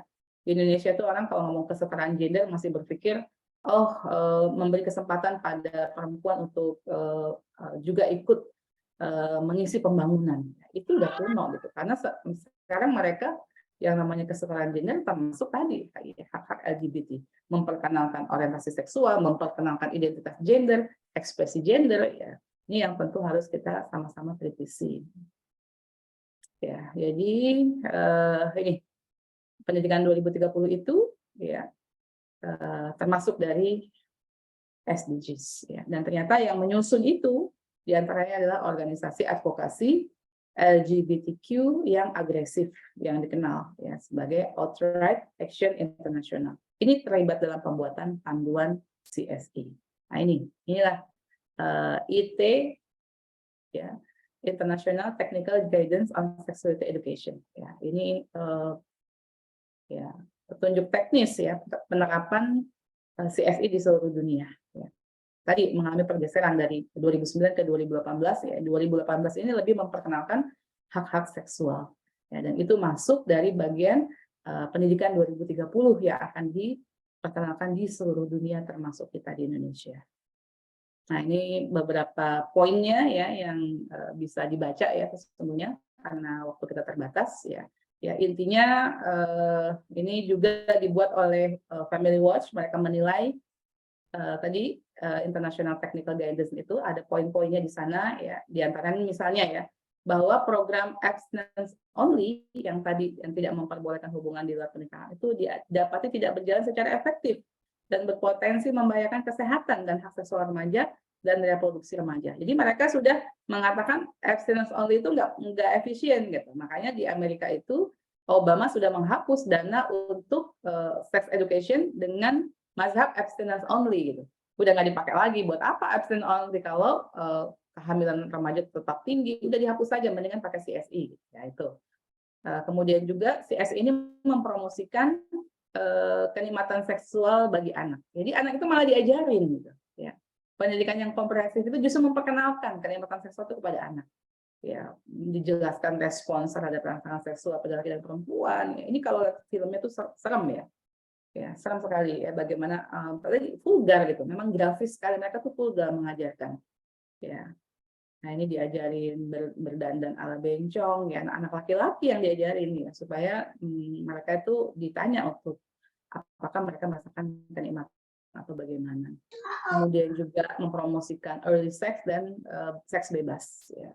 Ya, jadi hak untuk menentukan kapan atau dengan siapa itu maksudnya bisa sejenis dengan lawan jenis ya. Seseorang melakukan aneka bentuk hubungan intim atau hubungan seksual itu sudah diperkenalkan di CSE. Ini di halaman 18 ya. Kemudian mengenalkan bahwa setiap keputusan seseorang untuk menjadi aktif secara seksual adalah keputusan pribadi yang dapat berubah sewaktu-waktu dan harus dihormati. Nah, bayangkan ya, seseorang anak itu memutuskan aktif secara seksual itu dikatakan sebagai hak dia. Nggak perlu konsultasi sama orang tua, nggak perlu mengikuti norma agama yang mereka anut. Ya. Karena itu adalah hak pribadi. Nah, ini luar biasa. Ya. Ya, bisa dibaca ya. Nah, kemudian ini intinya mempromosikan ideologi transgender sebagai bagian dari keragaman identitas gender. Ya, ini jelas sekali. Kemudian juga ya ini bisa dibaca. Ini buku-buku yang diperkenalkan ya. Uncle Bobby's Wedding, nikahan paman Bobby, tapi gambarnya laki sama laki-laki. Ya. Kemudian CSE juga mempromosikan orientasi seksual yang beragam. Ya. Semua orang harus dapat mencintai siapapun yang ia inginkan. Ya. Jadi ketika ini sudah disetujui, ini merupakan kata-kata ampuh yang bisa dipakai untuk menuntut perkawinan sejenis. Ya. Jadi memenangkan cinta di atas segalanya. Ya. Karena orang itu harus bisa mencintai siapapun yang dia inginkan. Ya, serem ya. Nah ini tadi ya Soji itu yang diperkenalkan. Ini bahwa manusia itu ya, Ya, sudah jelas ya tadi ya. Nah, ini beberapa gambar yang menunjukkan kebingungan gender anak-anak ya. Saya ini laki atau perempuan, kok saya dibebaskan ya untuk memilihkan gitu. Karena kalau di sana kan ada bayi lahir nggak akan disebut oh baby boy or baby girl ya, tapi oh baby gitu. Nanti sampai dia bisa memutuskan siapa identitas gender dia itu apa. Nah ini ya yang anak berusia 14 tahun, dia katakan there's nothing wrong with me. Gak ada yang salah kok dengan saya, I'm transgender. Aku ini transgender. Jadi ini anak laki-laki yang menjadi perempuan 14 tahun. Ya, kasihan ya. Ya, CSI juga mengajarkan masturbasi, ya. CSI juga mengajarkan tentang sexual consent. Jelas-jelas ya mengajarkan anak-anak itu untuk melakukan kesepakatan seksual. Ya. Jadi yang nggak boleh itu adalah pemaksaan. Kalau kesepakatan itu justru diajarkan. Jadi mereka diajarkan untuk bagaimana menolak, bagaimana menerima beraktivitas seksual dan memutuskan kapan mereka mau melakukan aktivitas seksual. Itu yang disebut sebagai age consent. Ya. Age consent itu adalah usia ketika dia boleh melakukan aktivitas seksual dan itu dijamin oleh undang-undang. Jadi tidak dianggap sebagai penyimpangan. Nah, ini sangat mengerikan ya, karena age consent itu di berbagai dunia itu beragam ya, dan usianya bisa sampai 14, 13, 16, beda-beda gitu. Ini yang aneh ya. Satu sisi mereka itu mempromosikan ya menolak nikah anak ya. Jadi di usia anak nggak boleh ada pernikahan. Usia anak itu kan 18 ya kalau di undang-undang kita. Jadi di bawah 18 atau 18 itu belum boleh menikah. Tapi di yang lain mereka menetapkan age of consent ya. Usia boleh melakukan konsen, boleh melakukan hubungan seksual. Jadi menikahnya nggak boleh, melakukan hubungan seksualnya dipersilahkan gitu. Artinya apa gitu ya? Ini yang sangat kita prihatin. Nah inilah seksual consent itu memang ada sebagai menjadi agen ya transformasi moral ya, dikatakan moral magic of consent ini merupakan cara yang tiba-tiba dapat membuat tindakan yang salah tidak bermoral menjadi benar bermoral. Nah, ini mengerikannya ya paradigma seksual consent. Kemudian CSI juga mempromosikan aborsi sebagai hak ya, hak kesehatan, healthcare, sebagai hak azazi ya. Karena mereka punya prinsip my body is my choice, my body is my rights ya, my body is mine.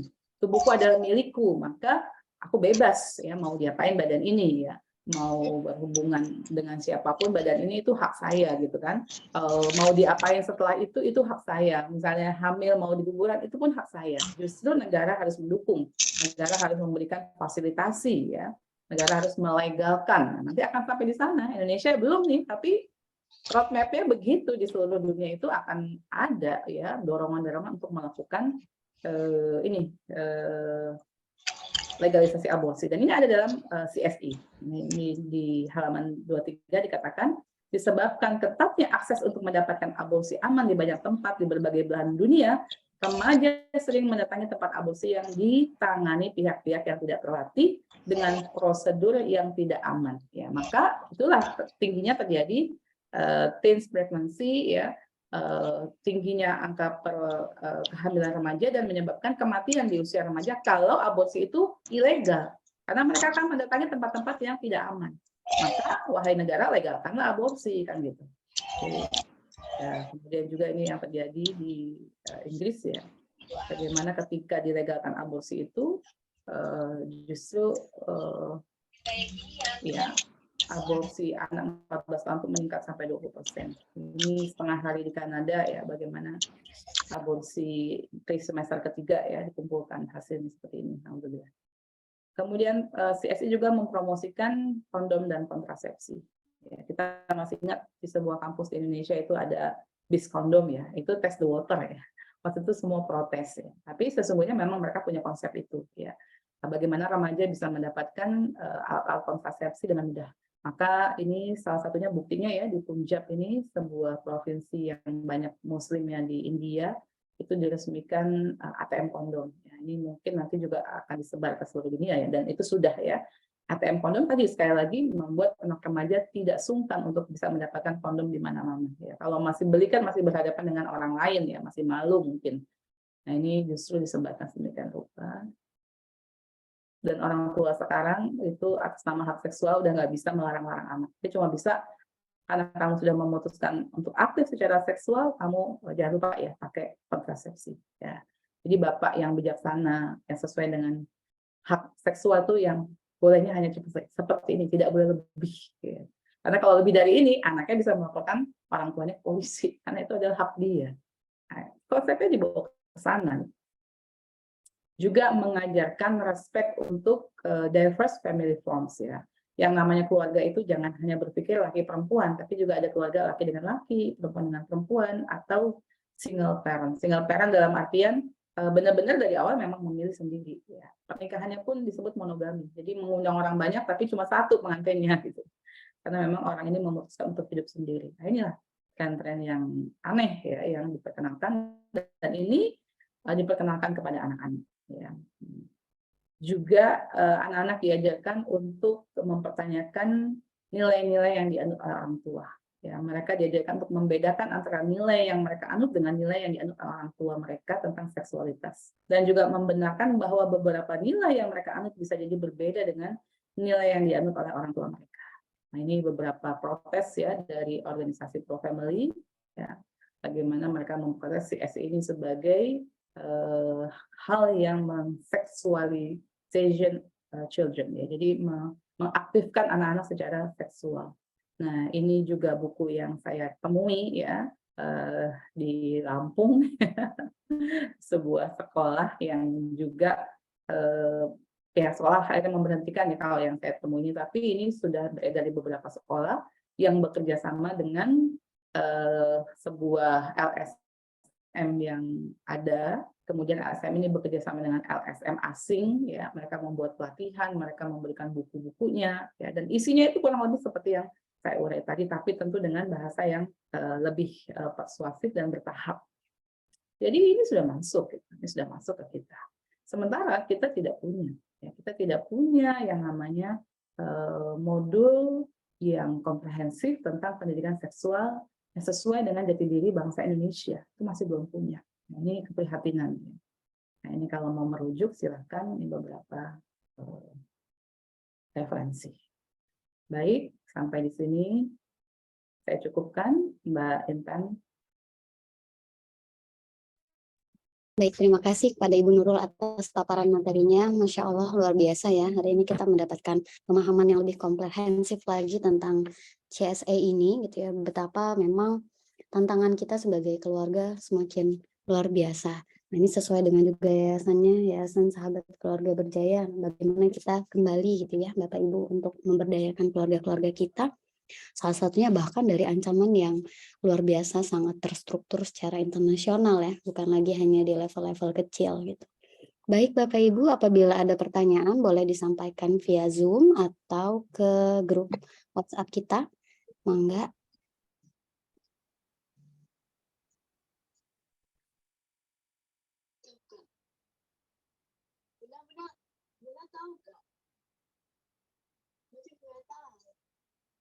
Ya, Bu Dina Lestari ini ada yang raise hand. Silakan Bu Dina, boleh disampaikan pertanyaannya.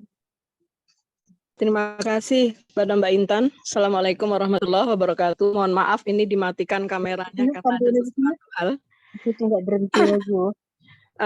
Kepada Ibu Nurul yang terhormat, saya sangat menyimak apa yang sudah Ibu sampaikan sore hari ini. Ada satu hal yang menjadi ganjalan saya pribadi ya Bu ya, mencermati kondisi yang ada di masyarakat sekarang ini bahwa LGBT itu sebenarnya juga nyata di depan mata kita.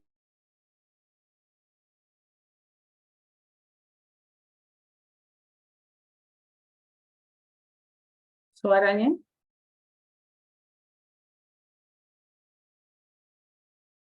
Ya, hilang Bu Dina suaranya. Diulang Bu Ya. Dina. Nggih, sesuai dengan judulnya mencermati Bu ya, bahwa fenomena LGBT ini memang sudah merambah sampai ke tingkat desa. Jadi di tempat kami itu ada oknum lah ya begitu ya Bu ya, yang dia memang sudah teridentifikasi sebagai LGBT karena dia punya pasangan sejenis gitu. tapi kemudian sanksi yang diberikan oleh dia kepada masyarakat hanya sanksi sosial aja, karena kita nggak bisa mengenakan hukum terhadap mereka ini gitu. Iya. Nah, kemudian yang saya ingin tanyakan, sejauh mana ini, mohon maaf Bu Nurul ya, karena Bu Nurul sudah menguasai bidang ini gitu. Sejauh mana AILA ya itu melakukan tindakan-tindakan terhadap fenomena LGBT ini. Karena kalau kita hanya mencermati saja memang sudah terjadi itu. Kemudian apa yang harus kita lakukan? Kemudian kalaupun misalkan ini akan kita bawa ke ranah hukum gitu, kadang-kadang kita juga akan berpikir gitu, apakah orang-orang yang terlibat LGBT itu bisa dikenakan hukum gitu, karena ternyata ya memang mereka dilindungi seperti itu oleh pemerintah gitu kan. Nah, ini yang saya ingin tanyakan, sejauh mana Bu Nurul tindakan-tindakan yang sudah dilakukan selama ini terhadap hal-hal seperti ini gitu. Karena memang kebetulan saya seorang pendidik Bu Nurul ya, saya juga melihat ada anak-anak kita juga yang dia juga ada kecenderungan ke sana gitu Bu ya. Ya sudah kita kasih nasihat sebatas hanya mungkin sentuhan-sentuhan agama gitu kan. Jadi itu Bu Nurul ya. Kemudian bisa enggak ini kemudian ketika AILA ini kemudian dibentuk misalkan di wilayah atau di daerah-daerah yang mungkin bisa bekerja sama dengan pemerintah begitu Bu Nurul ya. Supaya kita punya kekuatan hukum gitu. Nah, itu yang ingin saya tanyakan Bu Nurul. Sebelumnya terima kasih. Saya akhiri. Wassalamualaikum warahmatullahi wabarakatuh. Waalaikumsalam warahmatullahi wabarakatuh. Saya jawab satu persatu ya Mbak Intan, biar nggak lewat ya. Iya, terima kasih Bu Dina. Pertanyaannya bagus sekali. Kalau tadi dikatakan ya LGBT itu adalah merupakan hal yang nyata di depan kita, fakta ya, satu fenomena yang sangat memprihatinkan kita semua gitu ya. Dan tadi saya sesungguhnya sudah mengurai ya bagaimana kita menolak LGBT secara proporsional ya. Jadi memang nggak bisa kita bereaksi secara sekali-sekali sporadis sendiri-sendiri gitu ya. Terus kayaknya isunya ya misalnya tadi kita udah bersuara semua nih sehingga acara ASEAN LGBT ASEAN tuh dibatalkan dan kita merasa selesai gitu. Terus nggak ngapa-ngapain. Nah itu yang saya prihatin gitu. Karena sesungguhnya gerakan mereka tuh terus-menerus. Dan memang harus dihadapi secara komprehensif, secara proporsional gitu. Kita semua itu memahami permasalahan dengan jelas. Jadi kalau kita kembalikan tadi, memang awalnya itu negara memang yang paling bertanggung jawab terhadap kondisi rakyatnya. Ya, seperti tadi ya, Uhuru Kenyatta berhadapan dengan Obama itu di tahun 2015 itu keren banget kan. Dia bisa katakan LGBT is not our issue gitu. Jadi jangan coba kamu meminta saya merubah. Karena di Kenya itu termasuk yang diilegalisasi. Obama datang tuh secara khusus minta dirubah supaya tidak diilegalisasi. Tapi Kenyatta ya sebagai kepala negara dia bisa gitu dengan tegas mengatakan LGBT is not our issue. Kita bisa bekerja sama dengan Amerika di berbagai hal ya. Tapi untuk urusan LGBT masyarakat kami nggak toleran gitu ya. Tidak ada kata lain selain mereka menolak gitu. Jadi ya harusnya memang negara yang punya sikap. Makanya kita meminta negara bersikap buat produk hukum yang tegas gitu. Karena produk hukum itu jangan diartikan kalau kita minta mengilegalisasikan LGBT jangan diartikan itu kejam ya seperti yang selama ini dituduhkan ya kepada kita ini ya Mbak Intan ya, kepada Prof. Ois, kepada kita di AILA. Ini orang-orang yang akan membawa Indonesia ke zaman batu, orang-orang yang kejam, yang tidak mengerti HAM, yang ingin memenjarakan orang-orang LGBT kok dipenjara. Bukan dengan semangat itu. Yang namanya produk hukum itu fungsinya yang paling utama adalah melakukan rekayasa social engineering. Mau dibawa kemana bangsa ini? Mau dibiarkankah masyarakat yang menjadi masyarakat LGBT atau dibatasi atau dilarang, jangan sampai menyebar seperti Putin saja di Rusia itu nggak ada Pancasilanya, tapi dia bisa melarang LGBT dengan tegas di sana karena dia tahu secara kehidupan manusiawi ya, secara ketahanan nasional, secara kekuatan sebuah bangsa LGBT itu meruntuhkan. Ya, nggak bisa kalau orang-orang Rusia, orang-orang sana itu kan orang-orang yang sangat macho ya, mereka tuh olahraga bela dirinya, olahraga berantem itu kan kuat ya. Laki-laki banget gitu. Maka LGBT itu kalau dibiarkan akan membuat laki-laki itu pada melambai gitu. Jadi pada nggak laki-laki lagi, pada kemayu gitu. Bayangin angkatan bersenjatanya ya bawa senjata tapi jalannya melambai, itu kan nggak manusiawi banget ya. Jadi ini emang merupakan gerakan dehumanisasi. Jadi kita sebagai rakyat memang harusnya secara konsisten meminta negara untuk menghadirkan produk perundang-undangan yang melindungi rakyatnya, yaitu mengilegalisasikan LGBT. Di tengah arus legalisasi LGBT di seluruh dunia ini, kita harus punya sikap. Ya, dan itu makanya panjang sekali prosesnya. Bayangin Bu, kita saja cuma mau judicial pasal 292 itu tahun 2016 dan 2017 itu ya Prof. Ois itu yang menghadapi jurnalis dari seluruh dunia ya, sebut nama negara mana ya, sebut nama kantor berita mana, semua itu mencoba mengejar kita gitu, mau ngapain ini gitu ya, kok ada upaya untuk melakukan ilegalisasi LGBT di Indonesia yang diharapkan oleh mereka menjadi legal seperti negara lain gitu. Tapi ini ada sebuah fenomena baru, kok ada gitu masyarakat yang mau melawan. Tapi sesungguhnya ya Ibu, ini bukan tanggung jawab kami sendiri ya. Ini sesungguhnya yang pertama tentu tanggung jawab negara. Kalau negara tidak berfungsi melindungi rakyat, ya apa kita biarkan diri kita hancur. Ini ada tanggung jawab kita bersama ya. Daripada kita mengutuk kegelapan, lebih baik kita menyalakan sebatang lilin, itu kan satu hal yang kita sepakati ya. Maka gerakan masyarakat ini harus bahu-membahu bersinergi, nggak bisa AILA sendiri, nggak bisa Prof. A sendiri, KNPK sendiri, nggak bisa sana sini kita mengandalkan satu lembaga pun tidak. Kita semua harus terlibat melindungi diri kita sendiri. Ini yang sesungguhnya sangat ingin saya sampaikan kepada semuanya. Ayo gitu, yang orang pendidikan, ayo bergerak di dunia pendidikan. Apa yang bisa dilakukan untuk menghadapi CSI? Ya, kita sudah ada sih menginisiasi membuat kurikulum yang sesuai ya, walaupun itu kendalanya juga luar biasa. Ya, kemudian ormas, ya, majelis taklim, ya, komunitas, sesungguhnya semua itu kita harus bisa sadar ada bahaya besar bersama yang akan mengancam kita, gitu. Mengancam anak-anak kita. Ya. Saya kalau sampaikan tuh ceritanya ngeri-ngeri gitu ya. Bagaimana kejahatan seksual itu sudah sedemikian marak ya. Akibat apa? Akibat pornografi, akibat abainya orang tua di era digital ini. Saya coba tuh kemarin waktu memberikan edukasi di kaki Gunung Tanggamus ya di Lampung tuh, saya bicara dengan ibu-ibu ya yang pendidikannya rendah ya. Saya sampaikan tentang era digital, ya mereka tahu itu semua anak sekarang pegang HP. Saya tanya sama mereka, Ibu kalau anaknya lagi pegang HP, apa yang Ibu takutkan? Apa yang Ibu tidak nyaman? Ya. Jawaban mereka itu serentak sama. Oh, kalau dipanggil susah ustazah gitu, ya nggak nyautin gitu, keasikan sama HP-nya. Oke. Selain itu ada nggak Bu? Ya udah itu aja, ngeselin kalau dipanggil. Yang lain nggak ada. Jadi mereka tidak menyadari anaknya itu dalam bahaya pornografi. Anaknya itu bisa mengkonsumsi apa yang sedang disebarluaskan oleh kelompok homoseksual. Ya. Anaknya itu bisa menjadi korban kejahatan seksual, itu tidak disadari. Ya, sementara ya salah satu modus penyebaran itu adalah bagaimana kelompok homoseksual ini ya menjadi predator bagi anak muda yang mau menjual dirinya, yaitu modusnya banyak sekali. Ya.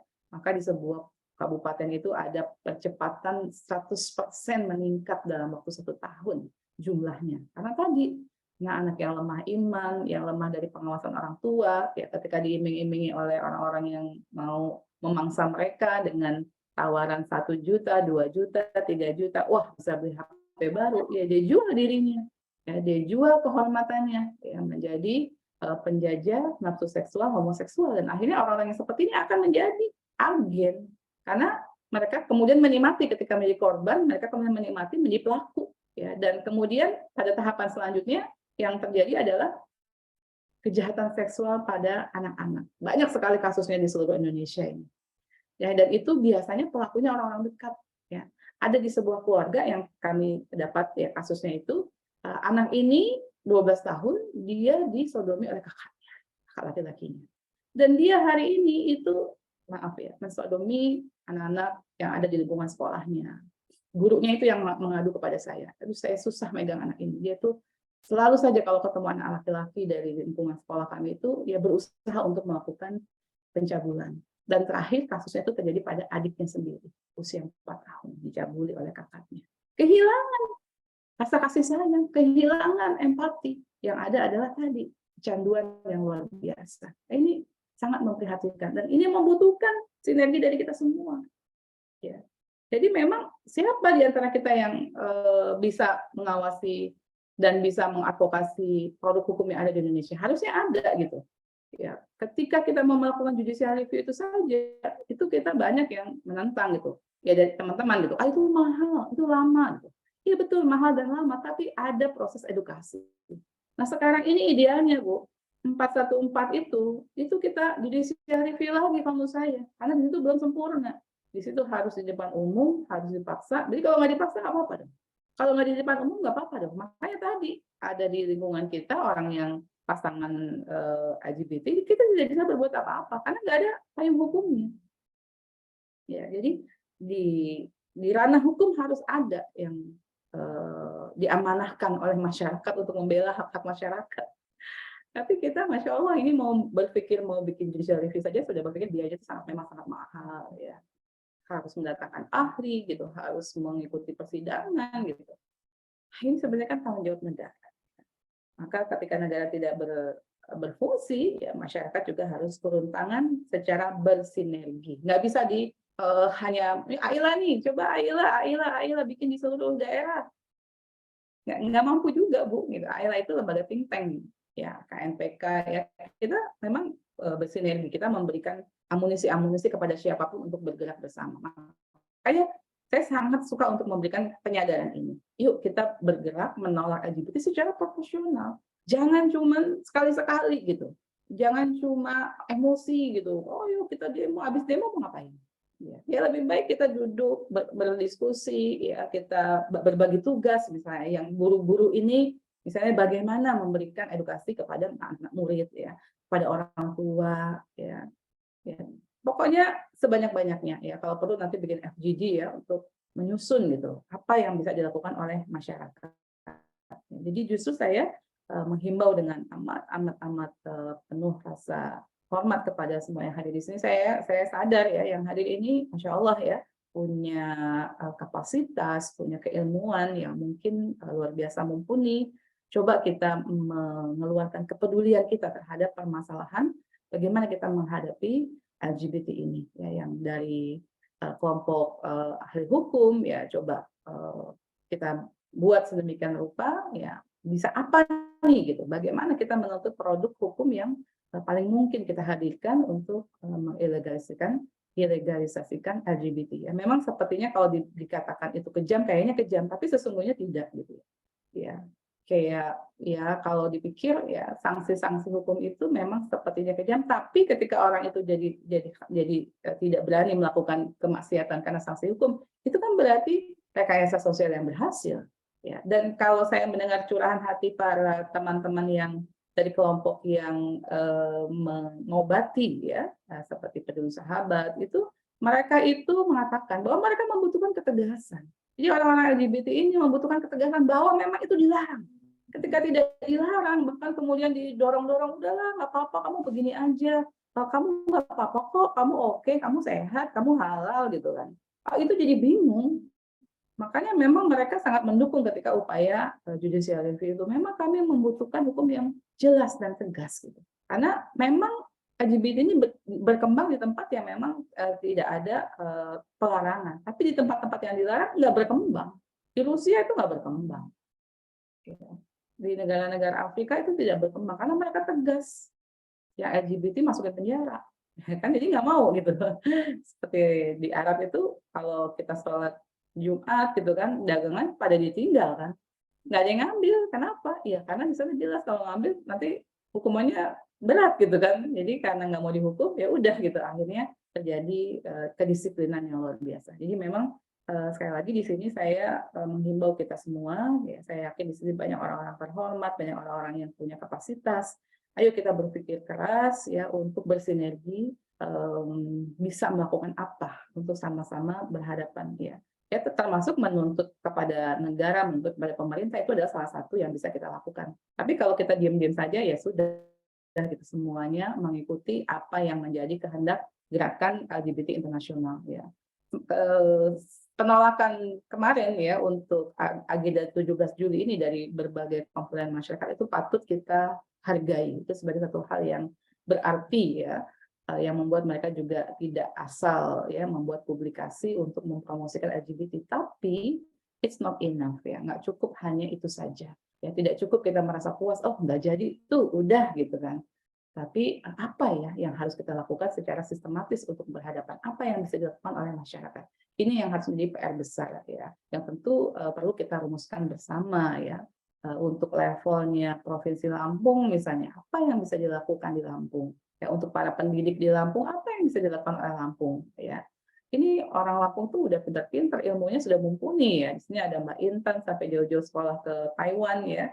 Insya Allah ini Mbak Intan harus bisa menggerakkan Provinsi Lampung untuk bisa paling tidak melindungi masyarakat Lampung ya. Paling tidak untuk membuat ya organisasi LGBT di Lampung itu tidak dengan arogan menunjukkan eksistensinya. Karena saya lihat di Lampung itu cukup kuat ya mereka ya, berani gitu ya menunjukkan eksistensinya berhadapan dengan masyarakat yang mayoritas menolak. Menurut saya ini harus ada sikap ya, sikap yang jelas dan juga tadi penguatan dari pihak masyarakat ya, kepada masyarakat, kepada organisasi masyarakat, kepada keluarga, kepada para orang tua, kepada para remaja, kepada anak-anak, masuk semuanya. Karena mereka itu CSI itu mulai usia 4 tahun akan menyasar nanti kalau CSI sudah masuk Indonesia ya. Karena yang mengerikan CSI itu kan dijadikan sebagai formula untuk mencegah apa yang disebut sebagai kekerasan seksual. Formulanya itu dengan CSI. Nah ini nanti gimana kita itu bisa menghadapinya dengan bijaksana. Itu PR kita bersama ya, Mbak Intan ya. Ini PR yang Mbak Intan nih. Dan ibu-ibu dan bapak-bapak semua yang di sini. Semoga Allah melindungi kita, Allah memberikan kita kemampuan untuk menghadapi beraneka kejahatan zaman, melindungi diri dan keluarga dan masyarakat kita dari berbagai kejahatan yang mengintai mereka. Demikian, mungkin waktunya apa masih mau diteruskan, apa sudah selesai Mbak Intan? Baik, terima kasih Bu Nurul atas jawaban atas pertanyaan Ibu Dina tadi ya. Masya Allah ya, jadi memang harus dari sinergi semua pihak ya Bapak Ibu ya. Tidak bisa kita mengandalkan hanya satu organisasi, hanya satu orang bahkan gitu ya. Tapi memang ini adalah sinergi kita semua. Baik, karena waktunya sudah menunjukkan 17.48, Bapak Ibu yang mohon izin kita mungkin harus menutup agenda ini. Mungkin dari Ibu Nurul, apakah ada closing statement lagi yang mau disampaikan? Bu Nurul, kami persilakan. Cukup Mbak Intan. Oh, cukup. Baik ya, tadi juga sudah banyak ya ininya ya. Semoga kita bisa mengambil manfaatnya Bapak Ibu. Terima kasih atas kehadiran Bu Nurul hari ini sudah membersamai kami. Maaf, Alhamdulillah, Masya Allah luar biasa. Kemudian saya juga selaku moderator mohon maaf, saya tutup dengan sedikit pantun. Buah nanas buah ceri dicampur sirup enak sekali. Cukup sekian parenting series kali ini. Semoga bermanfaat dan insya Allah kita bertemu lagi. Baik, terima kasih. Assalamualaikum warahmatullahi wabarakatuh. Kita mohon maaf kita tutup dengan lafaz hamdalah. Alhamdulillahirrahmanirrahim dan doa kifaratul majelis. Subhanakallahumma. Terima kasih sekali lagi Bu Nurul. Mohon maaf dari kami apabila Assalamualaikum warahmatullahi wabarakatuh. Waalaikumsalam warahmatullahi wabarakatuh. Waalaikumsalam warahmatullahi wabarakatuh. Izin saya pamit ya. Ya. Terima kasih Bu Nurul. Sama-sama Bu. Terima kasih Bu Nurul. Amin, amin. Semoga semuanya dimudahkan Allah menghadapi beraneka hal yang memprihatinkan. Ya, salam ya. Assalamualaikum. Assalamualaikum warahmatullahi wabarakatuh. Ya, Bapak Ibu, ini adalah parenting series sesi pertama ya, Bapak Ibu. Insya Allah nanti kita akan lanjutkan dengan sesi kedua, 3, 4 dan seterusnya. Mohon tetap bergabung di grup WhatsApp-nya, Bapak Ibu. Nanti info-infonya kita share di sana.